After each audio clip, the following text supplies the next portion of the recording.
Hello and welcome. Chris from Missouri here, bringing you another video about vintage baseball cards. In this video, I'm going to show you some beautiful cards toward the end and some cards that I picked up via trade and with some friends, and some cards that I picked up at the Dallas Card Show. See, Brent and Tom, two of my middle Missouri friends, decided we were going to go to the Dallas Card Show, and we had planned on it, and we got with baseball collector Mike Moynihan, and we kind of scheduled out the events. And on Wednesday after my work, Tom met me at Brent's house, and we took off there to go to Dallas. Now we knew we were going to go. We were going to drive until we didn't want to drive anymore, which wasn't super long, but we were in no hurry. We had nowhere to be, and we just had to make it down to the card show by Friday. And so we drove to Tulsa and spent the night at Tulsa, Oklahoma in a nice little hotel. We got out and we all shared one room. It was nice and cozy, but it's a couple beds and a pull-out couch, and so we were good. But that evening, we did this. We learned to do this when we went to the National together and when we went to Strongsville together. Is we drove, but we all three brought cards to trade, and we had such a great time coming back from Strongsville last time and the National last time doing this, that we were going to have our little trade night that night before in Tulsa, in which we did. And I'm going to show you some cards that I picked up from Brent and Tom. So this is our little trade night. Now if you're going to pick up some advice for me, if I'm going to go to the Dallas Card Show, I'm going to, by myself, I'm going to fly, get down there really easy. Place is right by the airport. But if you have an opportunity to ride with some friends, and some friends as good as mine and Tom and Brent, take it. Because our interaction all the way down and all the way back was crazy, but then also we had a trade night. And so let me turn this camera around and show you some cards. Now, before I turn it around, one of the things, Brent decided he was going to hand out gifts, one to Tom and one to me.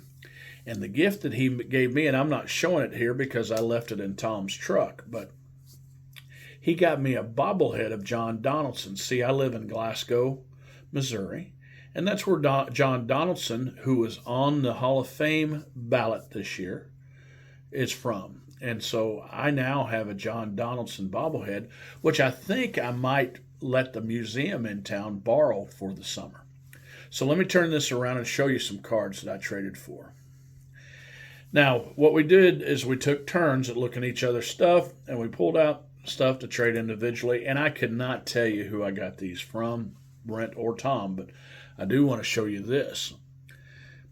That's a Dale Murphy rookie card. Now, I'm going to show that card again in the episodes that I do of the show, just a little bit outside, where I show rookie cards of guys that aren't in the Hall of Fame. Another beautiful card that I got was this 1972 Hank Aaron. Now, I have that card, but I don't think it's as nice as this card, so this is going in my collection. Another card that I got, and of course I have this one, but I know I don't have a 7 in the 72. Now look how beautiful that card is. Now, I've always liked that the 72 set, and now that I watch some YouTubers, I see that they're starting to enjoy it too. And I was going to the Dallas Card Show to pick up a rookie card of Ozzie Smith for a friend and a foreman of mine named Andy. But why not pick it up at trade night? Beautiful looking card. Just love it. Love those cards. And last but not least, on our trade night, I got another Rickey Henderson rookie card. This one is in a 7. So we had trade night, and that was a wonderful time. Wonderful time. So we woke up the next morning. We were going to meet Mike Baseball Collector when he got off work at the barbecue place, and I had Texas barbecue, not for the first time. I like Texas barbecue. It's hard for me to say that being from Kansas City area, but I really, really like that barbecue. So we had that, and then that evening, we also talked Mike into having trade night as we viewed his The Room with the Beast. Now, I'm going to tell you, I'm not going to show you any pictures of the Beast, but if you heard of this thing um, and haven't seen it, it's worth all the accolades that people that have seen it have given it. It's just a beautiful piece of furniture that he and his dad and his son built to store his cards, and it is packed to the gill, and it's just loaded with good looking cards. And Mike was such a great host. But on our trade night, this is actually what I picked up from Baseball Collector. Let me turn this around. This is what I picked up from Baseball Collector, and it's the Billy Williams 1969. Now, if you guys know and watch some of my channel, you know that Mike and I have Showcase Showdown, and me picking up a card for him doesn't really do me much good because now he knows what I have in a 69. But just look at this card. Just a wonderful, wonderful looking card. Now, what I'm going to show you is we woke up the next morning, and Mike was going to use his inside pool to get us press passes early so we could get in and view some of the cards. And I was actually able to talk to some of the dealers and maybe interview some of the dealers to maybe do an article for my local newspaper here. But Mike Mike kind of threw his name around a little bit, got us in. But we went to that show with a 14-year-old named Kale. So it was Mike, Kale, myself, Tom, and Brent. We got 5 press passes, and we walked into the show of 700 tables. Now, this was Kale's first baseball card show, and he's breaking it in his first show by going to a card show that has 700 tables. I liken that to a Missouri guy taking his son out deer hunting, and his son, the very first deer that he harvests, is a 12-point buck. He's spoiled now, and he thinks every year is going to be like that. And Kale's going to think every show is going to be like the Dallas Card Show. And it's not. Now, I was a little bit apprehensive to go to this Dallas Card Show. I've heard good things about it, but I've also heard how there's not hardly much vintage there.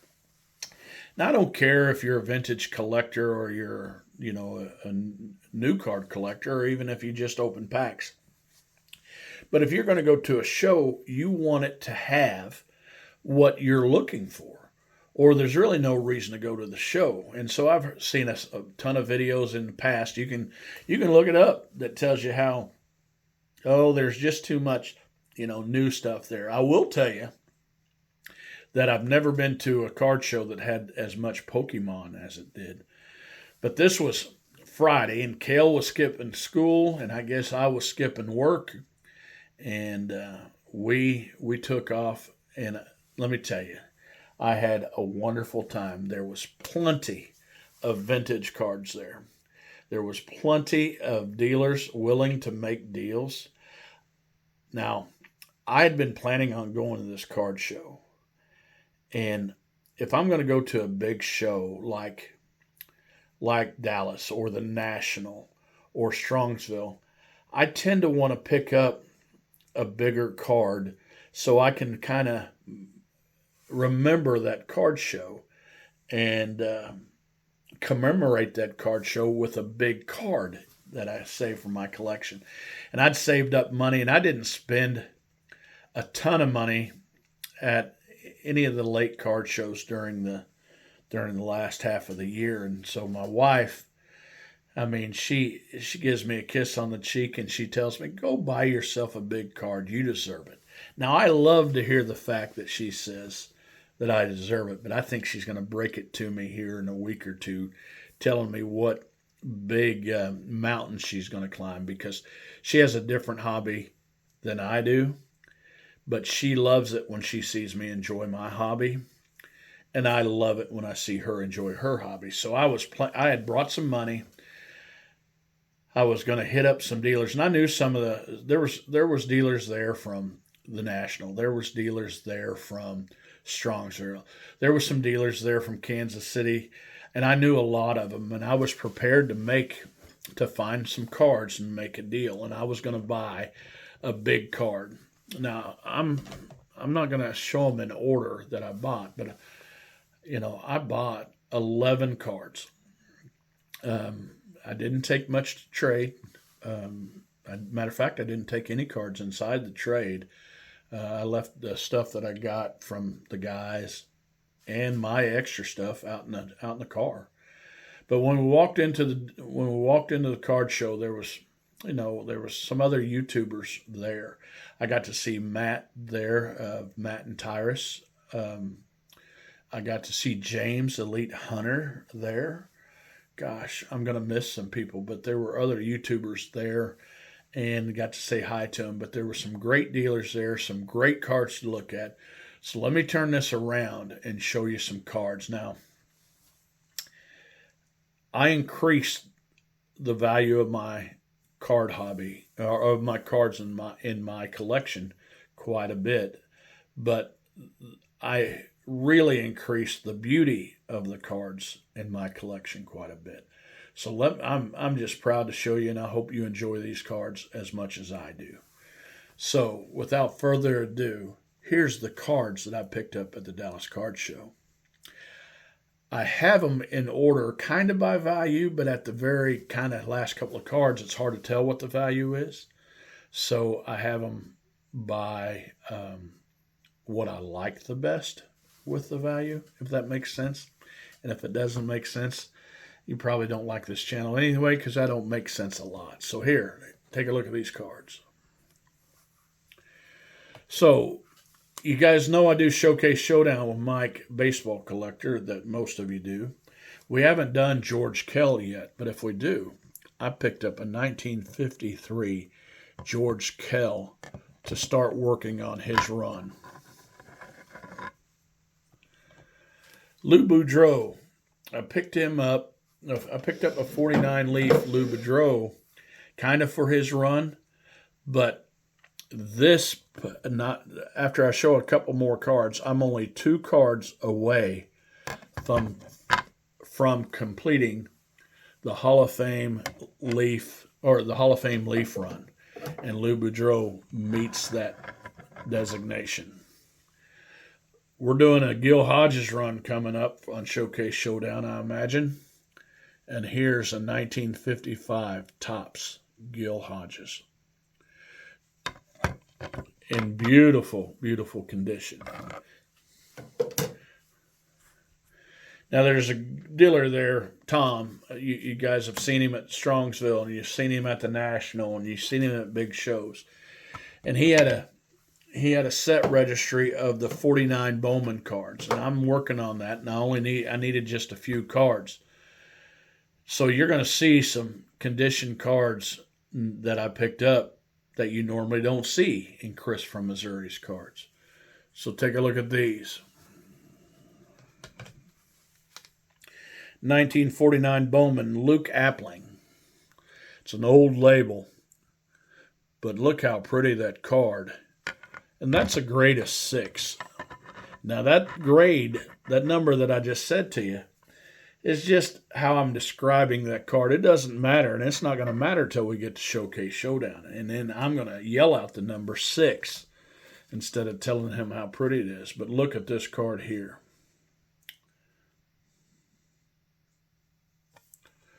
Joe Gordon. And that's in a 7. Beautiful card. Now, he had a Lou Boudreau, which would have completed my 49 Bowman Hall of Fame run. But it was an 8, which I'm just telling you what the condition was. And he had $500 on it. Now, that's it's right at comps, and it's a good price. But I'd be darned if my highest price card in my 49 Bowman set is going to be almost a Lou Boudreau.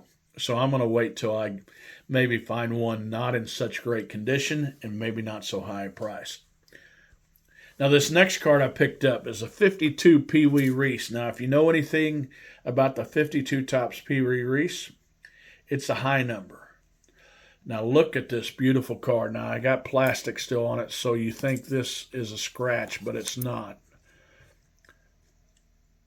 But that's in a 4.5, and that's a tough card, and that's a big kid's card right there, and I'm glad to have it. Speaking of big kid's card, I saw this card, and by the time I picked up this card, Mike and Cale had to leave. Now, Cale picked up some big cards, and Mike picked up a beautiful one. I can't tell you what it is. I'll let him show you. But he picked up a beautiful card that's part of the Hall of Fame rookie card. And I waited till he left to pick up this card. And it's part of the 300 great cards, blah, blah, blah, that kind of stuff. But it's a beautiful card, and it's probably my prettiest T206 card now. But it is of the Greenback Sai Young. Oh, gosh, let me show this to you. Greenback Sai Young. Now look at that card.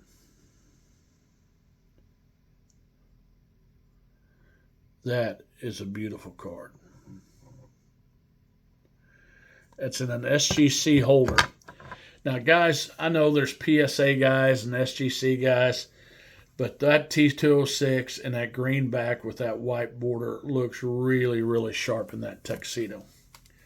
So that starts my big cards that I got at Dallas Card Show. So bear with me. I'm going to get nervous holding a couple cards here probably. Now, another 300 great card by Mike Payne card. And another Leaf card that I did not have. And it's one of the big 4 or a big 6 Leaf cards. None other than Babe Ruth. Look at that card. Bright and shiny. And I just love it. And that is I just love that card. I know it's not a playing days card, but it's a pretty big card for Babe Ruth. And I am so glad to have it. Now, this one, I'm gonna wait till the end for this one. I'm gonna wait for the end. So another 300 great card that I picked up, a card that meets the 300 great card. It meets the John Wade Bogg collection cards, 100 for 100 that I was trying to do. Now I only need one card to complete John Wade Bogg's set. And that's because, and I just finished this person's run with this card, and what a great card. 1952 Topps, Jackie Robinson. Now, guys, I know this is getting a little bit long for a video for me, but 2 of the better cards are coming. Yes, that's right. I'm telling you that the Jackie Robinson is in the top 2 of my best cards that I picked up. Yes, look at my next card. The next card is a short print. Now, I did not go to Dallas to get this card. I went to Dallas to get a card just like it, but I wanted to get a big card, and this was on my list, and the Jackie Robinson 52 was on my list. Look at the short print, 1948 Leaf. Rookie card, post-war rookie Hall of Famer, Larry Dolby. That is a tough card to get if you're trying to work on that run. Look how pretty that card is. I just love this card, and it is in a PSA 5. Now, there's one more short print that I have to pick up, and that is the Satchel Paige. And that's what I went there for and didn't get it, but I think I did pretty good on my own. Now, the last card that I picked up might not be my most expensive card, but it's a big card. It's up there. It's from a set that I heard about, and this is kind of a shout out to Orlando, to John Mangini, to Rick Oddball Cards, but especially it's a shout out to Dave Blue Jacket 66. This is the kind of card that you hear them talking about. They educate us, right? I mean, Mike Baseball Collector says you do a video to entertain, inspire, or educate. Well, they educated me, and it was entertainful to watch them show the card, and they educated, entertained, and they inspired me to pick this card up. And when I saw this card there, it was one of the first cards that I saw, but I had to go get a card that was on my list. This was the last card that I picked up. And here it is right here. The last card that I picked up at the show. One of those that I had to turn my head 2 different ways to make sure that it was me getting this card. It's the 1924 Willard's Chocolate, card number 39, Ty Cobb. Look at that card. I love it. I love this card, and it's going to stay. I might take it to shows, card shows when I set up. I might take that card to card shows when I set up, just so if somebody's interested, I could at least try to educate them about that set and that card. And now it puts another big card on my radar, and that's that Babe Ruth Willard's Chocolate.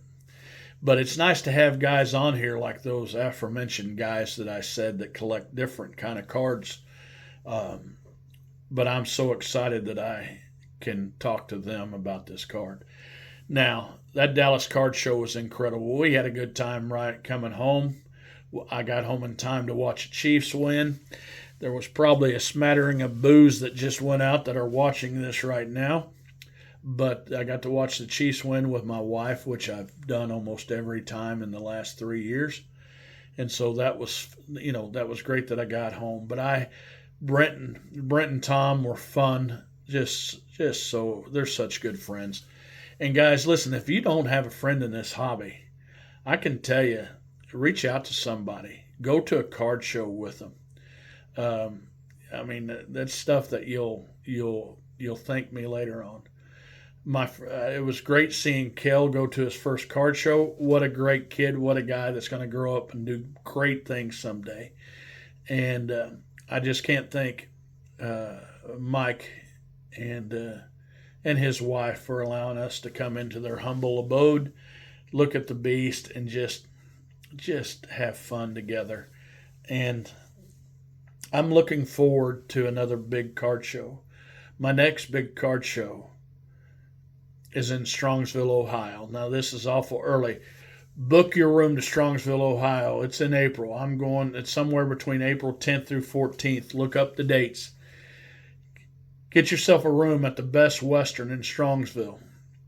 And it's on Royalton Road.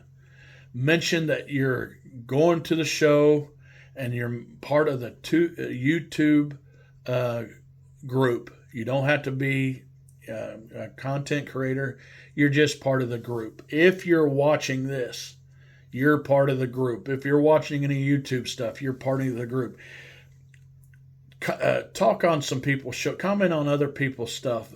Be part of a live sometime with your comments. You will start to love this YouTube stuff. Now, guys, this hobby is strong. That Dallas Card Show proved it to me. Vintage is strong. Pokemon strong. Card collecting is strong. Quit trying to put each other down, put each group down. Just embrace everything. It's part of the group. And you guys will start having as much fun as me. I pray, I hope you do. And it was great to see Matt at the show. It was great to see James at the show. It was great to see the dealers at the show. We're all part of this group. I want to thank all my friends. I want to thank you guys for watching. And guys, remember, this is just a hobby. Collect what you like.